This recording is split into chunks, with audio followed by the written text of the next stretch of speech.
Assalamualaikum warahmatullahi wabarakatuh. Kembali lagi di channel saya.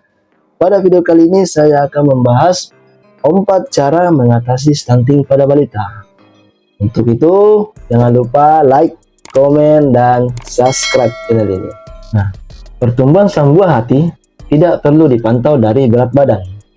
Ibu juga perlu mengukur tinggi badan secara berkala untuk mencegah terjadinya stunting pada balita. Nah, stunting merupakan kondisi kekurangan gizi kronis yang terjadi karena defisiensi gizi dalam waktu lama. Kondisi ini bisa menyebabkan terjadinya gangguan tumbuh kembang anak, yaitu tinggi badan anak yang menjadi lebih pendek atau bisa dibilang kerdil dibandingkan dengan anak seusianya. Bagaimana mengetahui stunting pada anak? Sayangnya, masih banyak orang tua yang belum mengetahui atau mengenali ciri stunting pada balita. Ciri yang paling mudah dikenali adalah anak yang tidak memiliki tinggi badan yang sesuai dengan usianya. Namun, anak yang pendek tidak selalu dikategorikan stunting. Meski anak yang mengalami stunting sudah pasti pendek, ibu bisa mengamati hal ini dengan mengukur tinggi badan anak dan melihat pada kurva. Nah, adapun cara mencegah stunting pada anak. Perlu diketahui bahwa stunting pada balita bisa berlanjut hingga usia dewasa.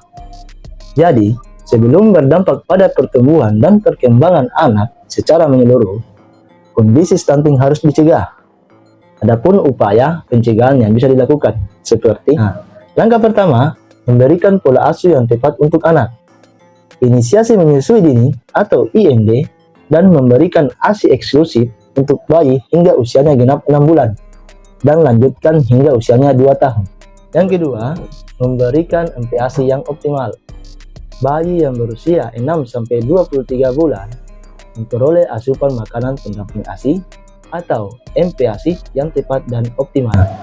Aturan pemberian makanan pendamping ASI mengandung setidaknya 4 atau lebih dari 7 macam makanan.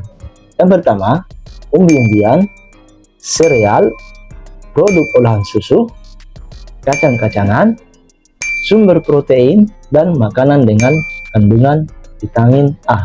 Nah, selain itu, ibu juga perlu memperhatikan batas frekuensi pemberian makanan minimal untuk bayi mulai dari 6-23 bulan yang mendapat atau tidak mendapat ASI. Aturannya yaitu 2 kali sehari atau lebih untuk usia 6-8 bulan bayi dengan ASI, dan 3 kali sehari atau lebih untuk bayi usia 9-23 bulan dengan ASI. Nah, sementara itu, bayi usia 6-23 bulan yang tidak mendapatkan ASI setidaknya harus makan minimal 4 kali dalam sehari dengan porsi yang sesuai. Yang ketiga, mengobati penyakit yang dialami anak. Berbagai kondisi medis yang dialami anak bisa membuatnya mengalami penurunan nafsu makan. Misalnya, anak mengalami demam, batuk, pilek, flu, sembelit, hingga masalah pencernaan dan kondisi lain seperti TBC. Jika demikian, sebaiknya berikan penanganan utama pada kondisi medis. Lalu, ibu bisa melanjutkan dengan kembali memperbaiki asupan gizi sang buah hati. Dan yang terakhir, perbaiki kebersihan lingkungan dan penerapan hidup bersih keluarga.